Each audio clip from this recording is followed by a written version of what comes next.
está, nunca suas hostes abandonará, vai até o fim lutar.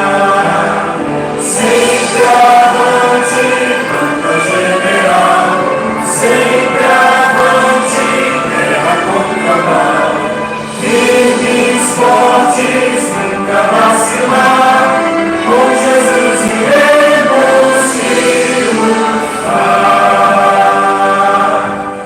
A real bandeira vamos defender, contra o inimigo sempre combater.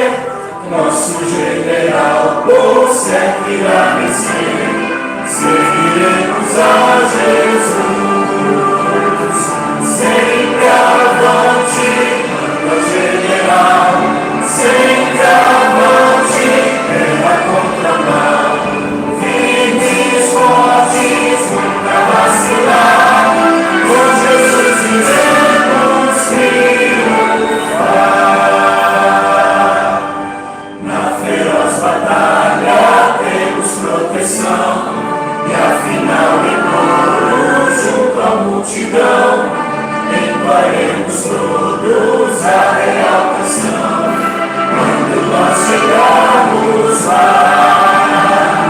Sempre avante, banda general, sempre avante, guerra contra o mal, firmes, fortes, nunca vacilar, com Jesus iremos triunfar.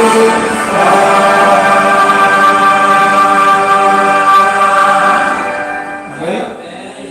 Com a palavra, o nosso irmão Wilson, que será o mensageiro desta noite. Amém.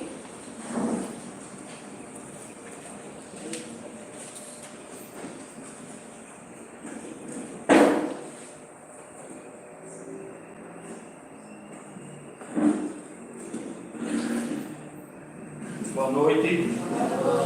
Que a graça e a paz do nosso Senhor Salvador Jesus seja com todos. Amém. Eu acho que alguns aqui, devem estar com fome, porque estão algumas horas sem comer, por causa da comissão. E até bom porque a palavra vai entrar de forma mais clara. Sempre quando eu venho pregar, eu costumo vir também em jejum, Hoje não o dia todo, Almocei, depois passei só tomando líquido. Vamos abrir a palavra de Deus em Apocalipse capítulo 12. Esse testemunho dessa senhora só aumentou mais o peso de passar a mensagem aqui. Só deixou a pessoa mais nervosa. Mas vamos.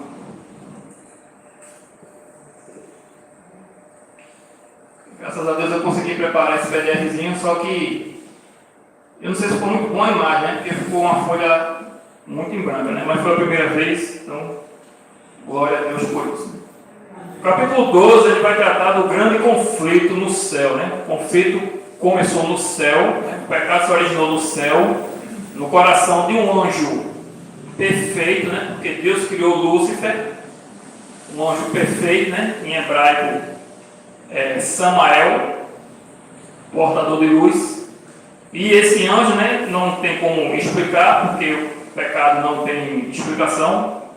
O pecado nasceu dele, ele se rebelou contra o seu Criador, querendo ser maior do que o Altíssimo. Então o capítulo 12 mostra como ele foi expulso e mostra também como ele perseguiu a Jesus, foi derrotado todas as vezes, e também depois ele persegue a igreja e no tempo do fim vai perseguir o remanescente dessa igreja.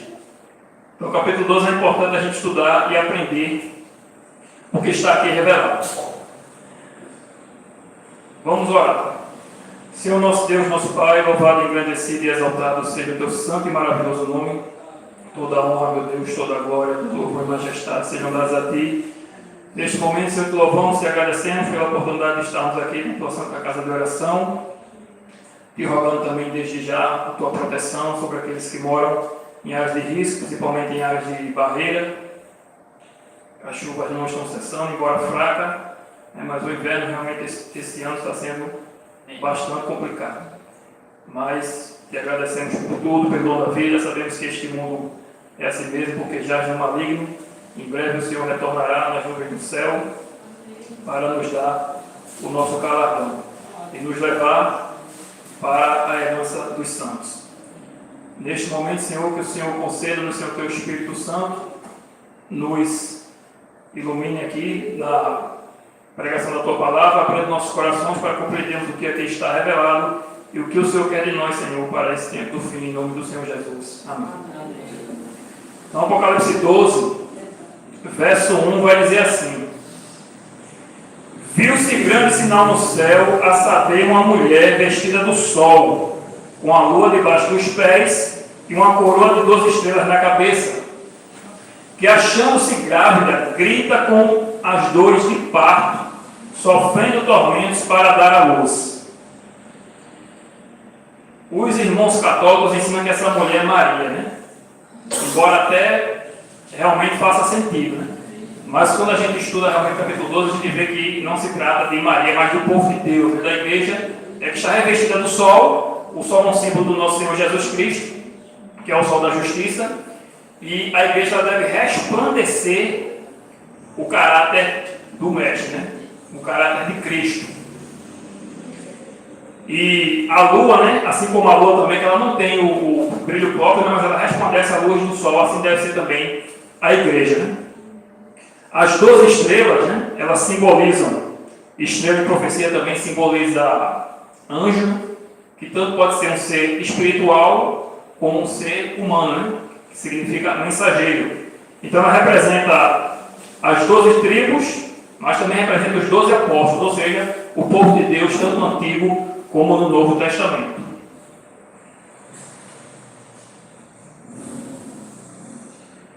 E aqui, essa primeira mulher que aparece, né, é uma mulher pura, né? A igreja pura, porque tem também a meretriz lá do capítulo 17.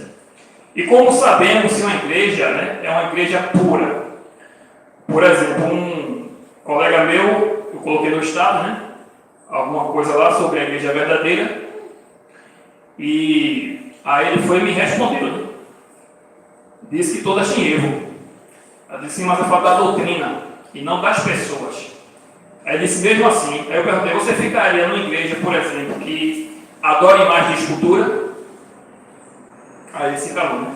Então nós devemos pôr à prova essa igreja, né, de conformidade com a Bíblia. Se essa igreja ensina realmente o que está escrito na palavra de Deus. Se ela não ensina, veja a confusão que é lá fora, né? 47 mil denominações cristãs, né? Todas dizem seguir a Cristo. Mas a gente tem que comparar com a Bíblia Sagrada. Eu mesmo, quando eu me converti, que eu encontrei a igreja adventista, aí chegaram logo para mim para dizer que era uma seita, que tinha uma tal de Ellen White, e etc. E eu disse, meu Deus, não é possível que o Senhor não tenha uma igreja aqui na Terra. Não é possível, né? Quando eu acho essa igreja, aí vem essa complicação, né? Eu fui procurar estudar um pouco, né? Saber quem é Ellen White, como era a igreja adventista, né? E orar, e Deus não me deixou dúvida que essa igreja realmente é a igreja que prega as verdades. No tempo do fim, embora seja falha, defeituosa, né? Mas a doutrina, ela segue a palavra de Deus. Então veja, verso 3 agora e o verso 4. Viu-se também outro sinal no céu, e eis um dragão, grande, vermelho, com 7 cabeças, 10 chifres, e nas cabeças 7 diademas. A sua cauda arrastava a terça parte das estrelas do céu, as quais lançou para a terra. E o dragão se deteve em frente da mulher, que estava para dar à luz, a fim de lhe devorar o filho quando nascesse. Então veja, o pecado ele se origina no céu, né? Aqui relata que esse dragão, né, que mais abaixo vai dizer que é realmente Satanás, ele com a sua cauda ele arrasta a terça parte das estrelas, ou seja, dos anjos, né? Tem muito simbolismo aqui, lá em Apocalipse no capítulo 1, verso 16 ao 20, vai explicar que estrela realmente é anjo. Então ele com a sua cauda, ou seja, com as suas falsas doutrinas, ele enganou a terça parte dos anjos, ele conseguiu convencer os anjos, né, de que Deus não era bom. E com isso enganou esses anjos, né? E aí vai falar aqui que ele se deteve em frente da mulher que estava para dar à luz. Ou seja, ele sabia que o Messias viria e iria fazer de tudo para destruir, né? Ele usou inclusive o Império Romano, quando matou aquelas criancinhas de 2 anos para baixo, tentando destruir o Senhor Jesus, mas ele não obteve êxito. Interessante também que o motivo principal do Apocalipse 12 é mostrar que já há um vencedor. Esse vencedor é Jesus. Então é muito fácil escolher um lado. É muito fácil. Se perde realmente quem quiser. Lá em Isaías 14, né, vai falar como, a gente não vai abrir, eu vou só citar aqui, vai falar como o mal se originou no coração de Lúcifer. Né? Nasceu dentro dele um orgulho. Em Ezequiel 28 também vai falar sobre isso. Mas continuando, verso 5, vai dizer o seguinte: nasceu-lhe, pois, um filho varão, né? Nasceu da mulher, um filho varão, que há de reger todas as nações com seta de ferro. E o seu filho foi arrebatado para Deus até o seu trono. Então Cristo veio ao mundo. Né, como um bebê indefeso, né? E ele veio vencer exatamente onde Adão pecou, né? Foi exatamente no apetite. A primeira prova de Jesus, quando ele está na Bíblia, foi exatamente a tentação no deserto, quando ele estava fragilizado, 40 dias e 40 noites sem comer. E ele passou tudo isso.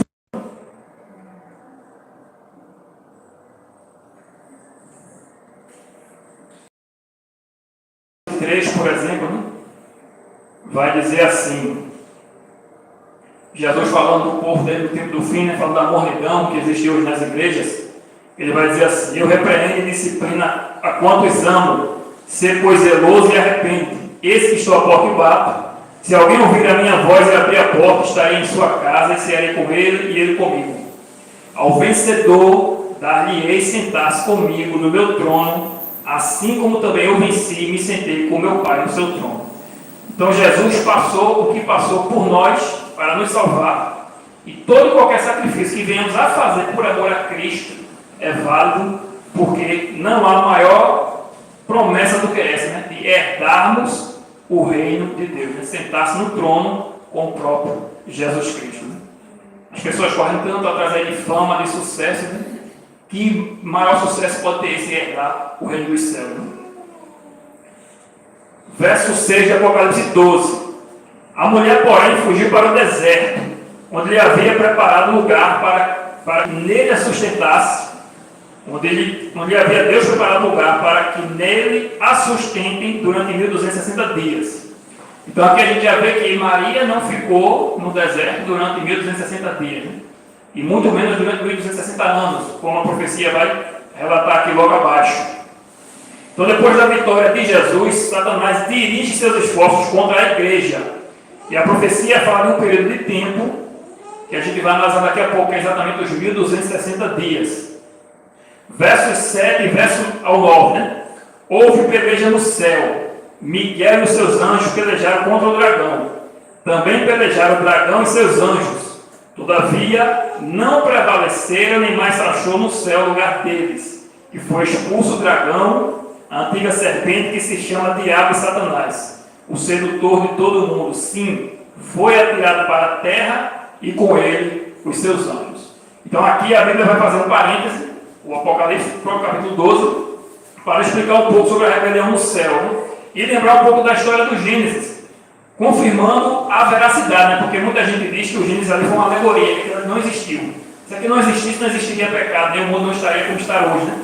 Mas a Bíblia fala aqui que foi expulso o dragão, a antiga serpente, mostrando que realmente aquela serpente que enganou Eva era o próprio Satanás. E aqui confirma a divindade de Cristo, porque esse nome Miguel aqui não é um anjo, como as pessoas pensam, né? Mas é o próprio Cristo, porque Miguel significa quem é semelhante a Deus. E Satanás lá no céu ele quis ser semelhante ao Altíssimo, né? Quis usurpar o lugar que pertence a Deus, e esse desejo ele quis passar para Eva, dizendo que se ela comesse o fruto, ela seria igual a Deus. Então Jesus se levanta como Miguel para expulsar a Satanás. Versos 10 ao 12. Isso aqui ocorre, na minha opinião, depois da cruz, certo? Satanás ele é expulso 2 vezes. Ele é expulso a primeira vez como um anjo querubim, que ele era o anjo cobridor que ficava diante de Deus, ali na arca da aliança, né, que contém as tábuas dos 10 mandamentos, e depois ele é expulso mais uma vez na cruz do Calvário, dessa vez em definitivo, sem ter mais acesso ao céu, porque ele, como usurpou as chaves do abismo da mão de Adão, a chave do planeta Terra, digamos assim, o governo deste mundo, da mão de Adão, ele teve o direito de ser o representante do planeta Terra no céu. E o que é que Satanás fazia lá quando Deus se reunia no Conselho Celestial? Apenas acusar. A gente vê essa história lá, por exemplo, no livro de Jó. Agora não, agora nós temos um representante legítimo, que é o nosso Senhor Jesus, e ele intercede por nós, do contrário de Satanás. Quando pecamos, assim como ele fez lá no Éden, ele vem a nosso encontro oferecendo perdão. Então, Apocalipse 12, verso 10 ao 12, vai dizer: então ouvi grande voz do céu proclamando: agora veio a salvação, o poder, o reino do nosso Deus e a autoridade do seu Cristo, pois foi expulso o acusador de nossos irmãos, o mesmo que os acusa de dia e de noite diante do nosso Deus. Veja que Satanás apenas apareceu no Conselho Celestial para quê? Para acusar. Verso 11: e ele pôs vencer por causa do sangue do Cordeiro e por causa da palavra do testemunho que deram, e mesmo em face da morte não amaram a própria vida. A igreja foi perseguida, os apóstolos foram perseguidos, e eles ainda assim não amaram a própria vida. Mesmo em face da morte, eles não negaram ao nosso Senhor Jesus. Verso 12: por isso festejais, ó céus, e vós que neles habitais. Ai da terra, pois o diabo desceu até vós, cheio de grande ira, sabendo que pouco tempo lhe resta. Satanás, né, que eu não sei se aquela música que ele tem aí no mundo, que ele fala que nasceu há 10 mil anos atrás, se aquela música é verdade, porque ele é mentiroso, né? Eu não sabia se ele tem 10 mil anos, né? Mas, com certeza, para quem tinha a vida eterna, como tinha Satanás, né? De Cristo para cá se passou 2 mil anos, né? Para a gente é muito tempo, mas para ele é pouco tempo. Né? Para quem teria a vida eterna, o que é 10 mil anos, 100 mil anos? Né? Realmente falta pouco tempo para ele. Então aqui agora no verso 6, voltando para o verso 6, né? Vai dizer o seguinte: depois que a mulher dá a luz à igreja, né? E Cristo vai assunto ao céu, vai dizer o seguinte: a mulher, porém, fugiu para o deserto, onde lhe havia Deus preparado lugar para que nele a sustente durante 1260 dias. Aí agora o verso 13, que vai dizer: quando, pois, o dragão se viu atirado para a terra, perseguiu a mulher que, ou seja, o diabo começou a perseguir a igreja. Ou seja, Jesus é assunto ao céu, ele perseguiu Jesus, não conseguiu destruir. Na cruz do Calvário, ele tentou ainda fazer Jesus desistir, mas ele foi derrotado. E agora ele dirige sua ira contra o povo de Deus. Já que ele não pode derrotar Jesus, ele pensa: eu vou destruir o seu povo. E aí o verso 14 diz: e foram dadas à mulher as 2 asas da grande águia, para que voasse até o deserto, ao seu lugar, aí onde é sustentada durante um tempo, tempos e metade do tempo, fora da vista da serpente. Verso 15: então a serpente arrojou da sua boca, atrás da mulher, água como um rio, a fim de fazer com que ela fosse arrebatada pelo rio. Quando a gente vê essa perseguição, e a gente vê essa expressão tempos e metade do tempo, a gente lembra lá de Daniel 7, 25.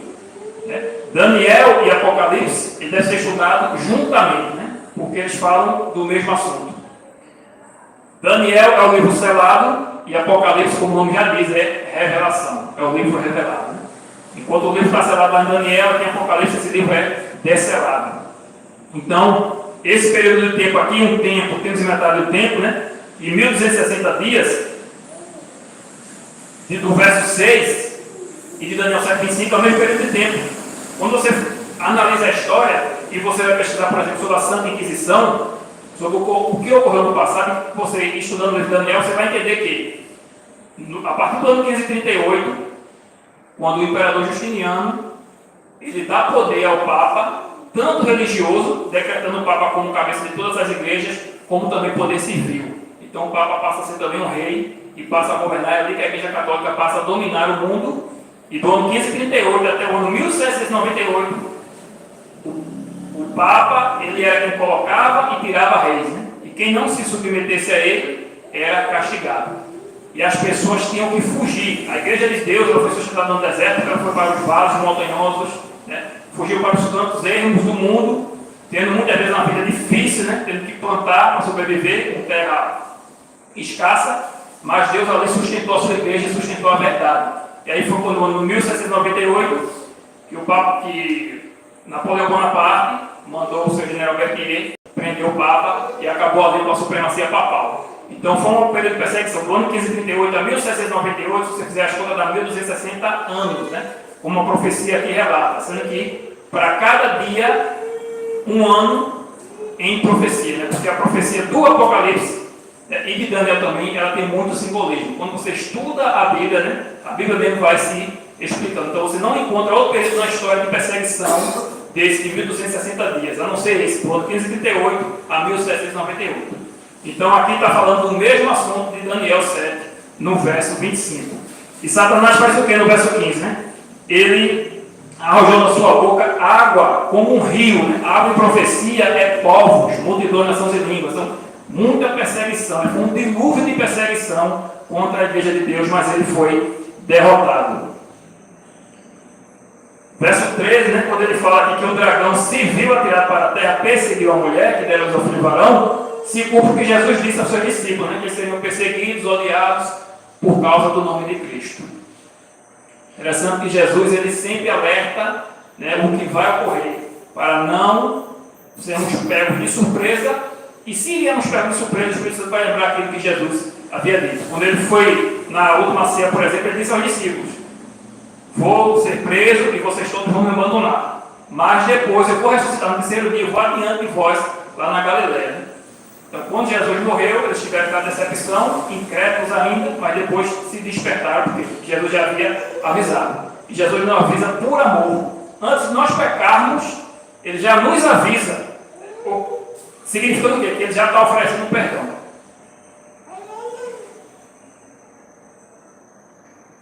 Deixa eu ver agora. Vamos ler de novo o verso 15 e o verso 16. Né? Verso 15. Então a serpente arrojou da sua boca atrás da mulher água como um rio, a fim de fazer com que ela fosse arrebatada pelo rio. A terra, porém, socorreu a mulher, e a terra abriu a boca e engoliu o rio que o dragão tinha arrojado de sua boca. Então, se água e profecia é muitas pessoas, né, uma multidão, terra deve significar o contrário, é um lugar escasso. E realmente foi isso que ocorreu. Né? O povo de Deus foi sustentado realmente em lugar escasso, no deserto. Contudo também, né, com tanta perseguição contra o povo de Deus, né, há uma promessa. Né? Jesus disse: no mundo tereis aflições. Né? O mundo tem doença, tem desemprego, muitas necessidades que as pessoas passam, né? Mas ele disse: tem bom ano, eu venci o mundo. Então aqueles que se decidirem por Jesus Cristo, eles vão herdar a vida eterna, independentemente do que passar aqui na terra. Né? Veja que esse povo passou por grande perseguição, mas eles não abriram mão da sua fé no Senhor Jesus, se mantiveram firmes aos mandamentos de Deus. Verso 17. Irou-se o dragão contra a mulher e foi pelejar com os restantes da sua descendência, os que guardam os mandamentos de Deus e têm o testemunho de Jesus, e se pôs em pé sobre a areia do mar. Se você for continuar a leitura do capítulo 13, você vai ver que o capítulo 13 é uma continuação, né, do capítulo 12. Porque no capítulo 13 ele vai explicar um pouco mais desse poder que se levantou contra a mulher. Ele fala no capítulo 12 de um poder que persegue a mulher, e no capítulo 13 ele vai dizer quem é esse poder. E aí, quando a gente estuda juntamente com Daniel, que a gente chega à conclusão que essa foi a igreja medieval de Roma, né? A igreja católica apostólica romana. E ele vai dizer aqui, né, que ele se pôs em pé sobre a areia do mar. Ele levanta o poder perseguidor do mar, e também da terra ele levanta também o poder que iria perseguir a mulher no tempo do fim. Mas falando do verso 17, diz, né, que o dragão irou-se contra a mulher, ou seja, ele perseguiu a mulher, 1260 anos, mas agora no tempo do fim diz que ele vai perseguir o restante da sua descendência, que a gente chama também dos remanescentes, ou seja, aqueles que guardam os mandamentos de Deus, como a Bíblia mesmo explica, as duas características do povo de Deus no tempo do fim. Eles guardam os mandamentos de Deus e têm o testemunho de Jesus. O testemunho de Jesus né, normalmente as pessoas pensam que é aquilo que Jesus fez por nós, né? Também, mas nesse contexto aqui escatológico, está explicando, na verdade, esse testemunho aqui de Jesus é a profecia, né? É o que Jesus profetizou durante o Gênesis até o Apocalipse. Então veja, capítulo 12, só recapitulando: Satanás ataca o governo de Deus, é ateado à terra, tenta destruir Jesus, persegue a mulher, e após os 1260 anos, ele vai perseguir a descendência da mulher, o povo fiel que guarda os mandamentos de Deus e tem o testemunho de Jesus. Aí veja, a gente vai ver aqui que o testemunho de Jesus é de fato o espírito de profecia. Das 5 vezes, por exemplo, que os dons dados às igrejas são mencionados no Novo Testamento, é mencionado lá em Romanos, capítulo 12, 1 Coríntios 12, 1 Coríntios 13, Efésios capítulo 4, 1 Coríntios 14. O único dom que aparece em todos é o dom de profecia. O dom mais importante é o dom do amor. Porque sem amor, de nada vale, como diz Paulo lá em 1 Coríntios 13. Mas o único dom que aparece em todos é o quê? É o dom de profecia. Então o dom maior é o dom do amor e o segundo dom é o dom de profecia, né? E essa questão dos mandamentos de Deus, ou da palavra de Deus e do testemunho de Jesus, tem uma corriqueira no Apocalipse.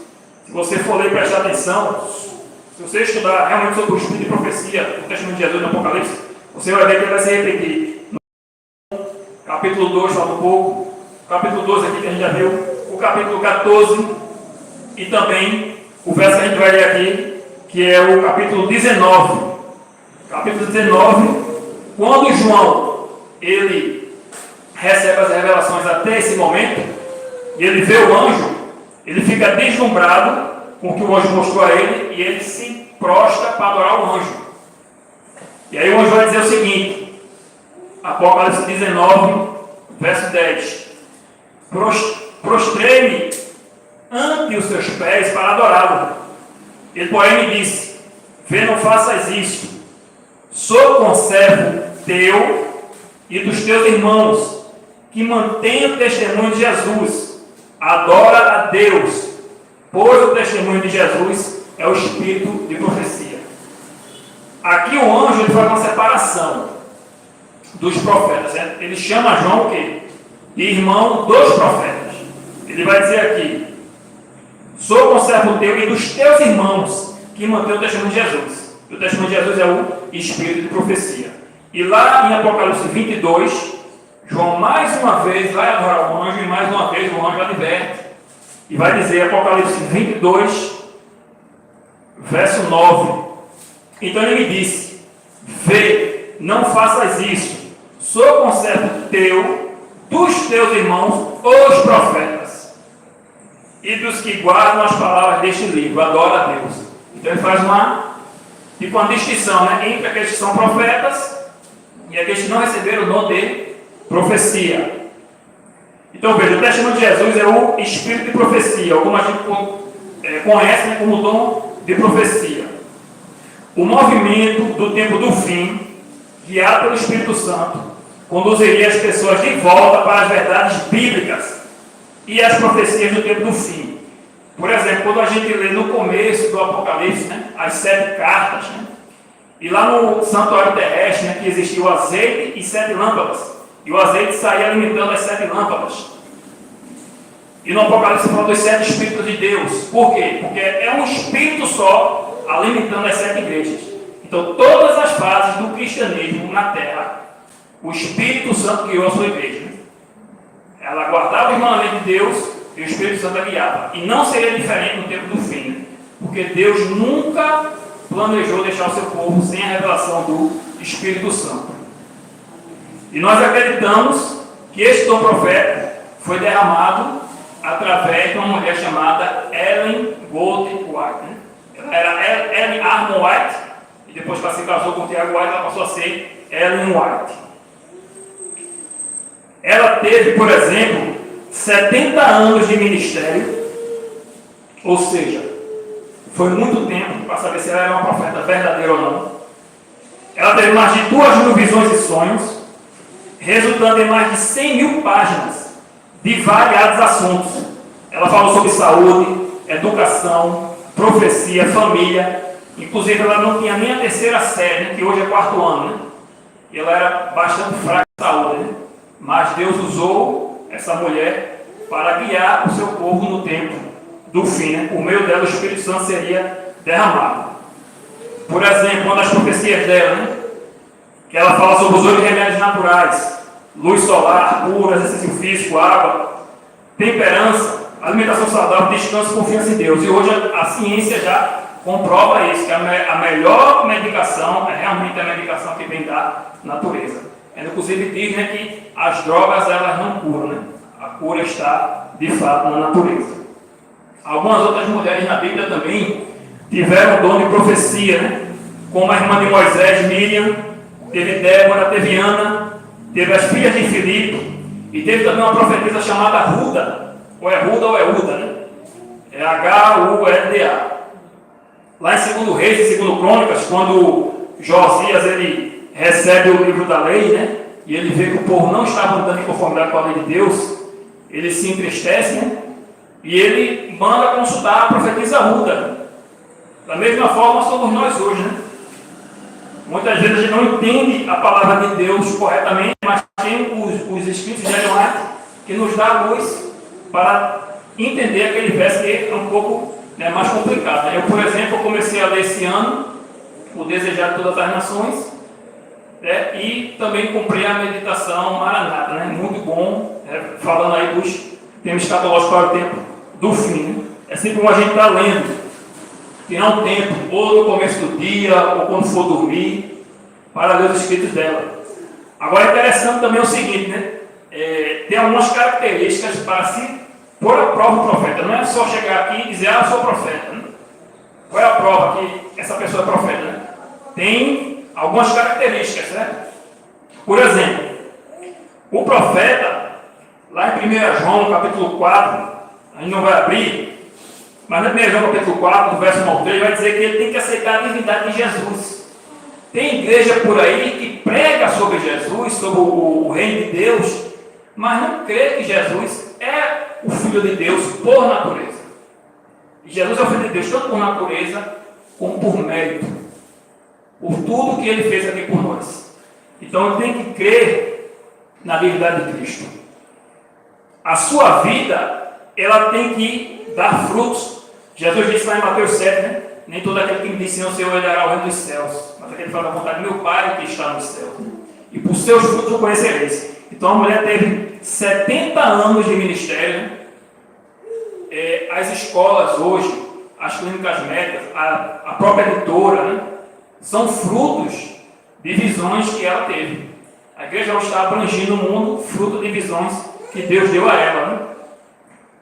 Pelos homens terem seguido os conselhos, a igreja está em quase todos os países do mundo hoje.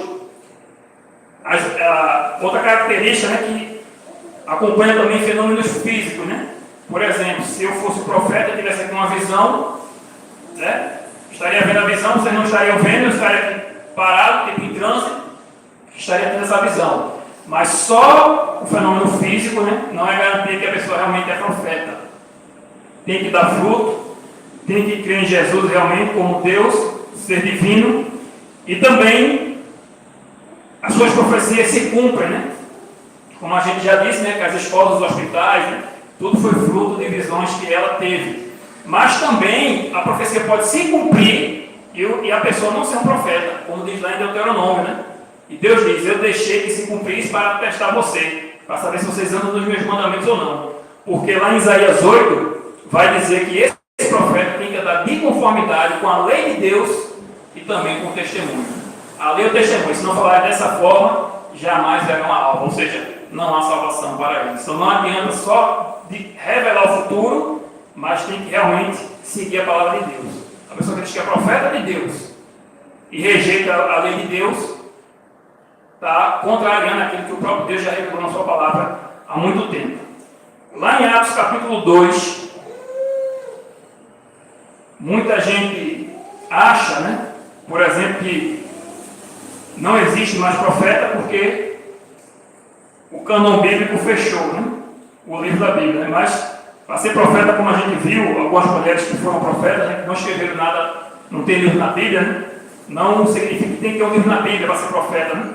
A inspiração é a mesma, né? É o mesmo espírito. Mas falando aqui, né, de Atos capítulo 2, tem um relato muito interessante do discurso de Pedro. Atos capítulo 2, a partir do verso 15, vai dizer o seguinte: estes homens não estão embriagados como vintes pensando, sendo esta a terceira hora do dia, ou seja, 9 da manhã. Mas o que ocorre é o que foi dito por intermédio do profeta Joel. Então veja o que Joel diz: e acontecerá nos últimos dias, diz o Senhor, que derramarei do meu espírito sobre toda a carne. Vossos filhos e vossas filhas profetizarão. Vossos jovens terão visões e sonharão vossos velhos. E até sobre os meus servos, sobre as minhas servas, derramarei do meu espírito naqueles dias e profetizarão. Então muitos dizem que Ellen White não poderia ser profeta porque Ellen White ensinou ao povo, né? Mas como é que a pessoa vai profetizar sem falar? A não ser que ela escreva também, né? Como está relatado aqui: vossos filhos e vossas filhas profetizarão, tanto homem como mulher. Verso 19: mostrarei prodígios em cima no céu e sinais embaixo na terra, sangue, fogo e vapor de fumaça. O sol se converterá em trevas e a lua em sangue, antes que venha o grande e glorioso dia do Senhor. E acontecerá que todo aquele que invocar o nome do Senhor será salvo. Então, essa profecia é para o tempo do fim. No tempo dos apóstolos, o sol não havia escurecido, não havia tido aquela queda das estrelas, né? Como houve em 1780, 1833, algumas profecias aqui que se cumpriram no escurecimento do sol e da lua. Então, aquilo não aconteceu na época dos apóstolos. Aquilo veio acontecer depois. E depois daquilo ali foi que se levantou o movimento adventista do sétimo dia. Ou seja, no tempo do fim, o Espírito Santo seria derramado sobre o seu povo. Só que não para por aqui, né? Ainda há promessa para os dias de hoje. Lá em Atos 2, verso 38, Pedro vai dizer o seguinte: respondeu-lhes Pedro: arrependei-vos e cada um de vós seja batizado em nome de Jesus Cristo para a remissão dos vossos pecados e recebereis o dom do Espírito Santo. Pois para vós outros é a promessa, para vossos filhos e para todos que ainda estão longe, isto é, para quantos o Senhor nosso Deus chamar. Então, a promessa ainda é para os dias de hoje. Na época dos apóstolos, eles receberam o Espírito Santo, proclamaram a mensagem e Deus quer repetir, só que dessa vez para o fim, de fato, dos séculos. Interessante também é o seguinte, que os dons do Espírito Santo é Deus que distribui como quer. Tem igreja, por exemplo, que diz que a pessoa só tem o Espírito Santo se falar em línguas, o que não é verdade. João Batista, por exemplo, nunca falou em línguas, o próprio Jesus nunca falou em línguas, e dispensa comentários, né? O próprio Jesus dispensa comentários, e João Batista, que o próprio Jesus disse, né, que foi um homem cheio do Espírito Santo. E é Deus que ele dá o dom como lhe apraz. E ele dá o dom para o quê? Para a edificação da igreja, do corpo de Cristo. O dom foi dado a Ellen White para a edificação da igreja. Os seus conselhos para que Deus tenha um povo distinto do mundo no tempo do fim. O povo de Deus no tempo do fim tem que ser distinto em tudo. No comer, no vocabulário, no vestuário, no entretenimento, na música, em tudo. Uma das profecias dela que me chamou a atenção é que ela disse que no tempo do fim ela viu dois caminhos. Dois caminhos e três povos. Num caminho estreito, um povo sofrido, mas que quando se encontravam, eles estavam felizes e falavam das coisas do reino de Deus. No outro caminho, um caminho largo, um povo escarnecedor, com conversas frívolas, e outro grupo de pessoas, né, com a camisa escrita "morri para o mundo", sendo que era a mesma conversação do outro grupo. E quando eles chegavam para aquele grupo para mostrar a camisa, né, "morri para o mundo", o que o outro grupo respondia dos escarnecedores: "nós somos iguais". Ou seja, ela previu que a mornidão estaria na igreja no tempo do fim. pessoas se dizendo cristã, mas realmente com as mesmas conversações, modos, costumes, hábitos, entretenimentos do mundo. E o povo de Deus, no fim, tem que ser um povo de fato distinto. E esse povo que tem que ser um povo distinto, ele tem 3 mensagens. Tem uma mensagem forte para pregar até do fim, que é exatamente o quê? O que a gente estudou na lição da Escola Sabatina do trimestre passado. Né? Temer a Deus, dar glória, um viver puro, santo, saudável, revelar quem é Babilônia, né? São 47 mil denominações religiosas. Quem é de fato Babilônia, né? Que está dando de beber do vinho da sua prostituição ao mundo, com suas heresias, ensinando um Deus vingativo, um Deus que para você aplacar a ira de Deus você tem que dar oferta, pagar indulgência, ou na realidade Deus que proveu o perdão, né? Enviando seu Filho Jesus.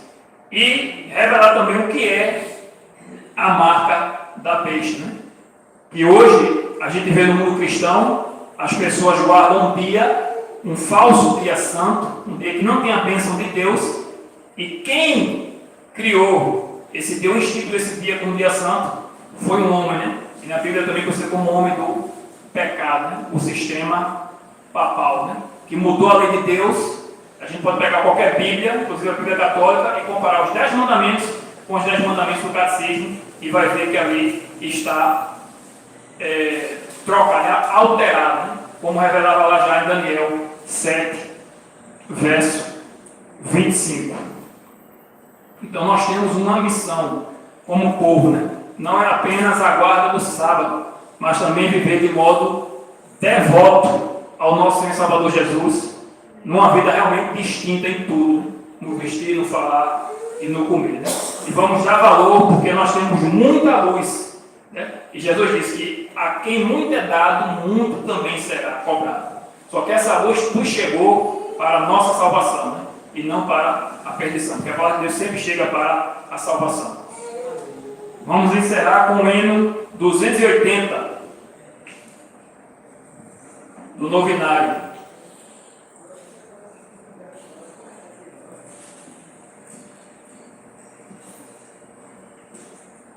O espírito de profecia.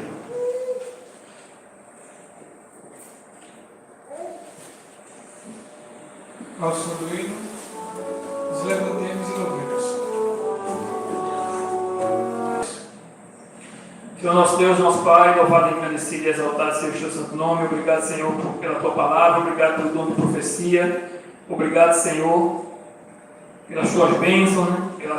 pela graça. Obrigado por Jesus Cristo, Senhor. Amém.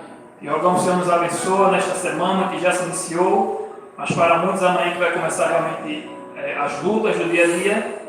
Que o Senhor seja com cada um de nós, com cada família representada.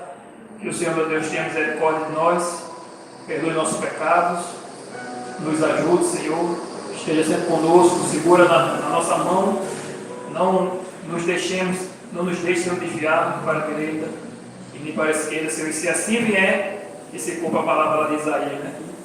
O Senhor dirá: este é o caminho, andai por ele.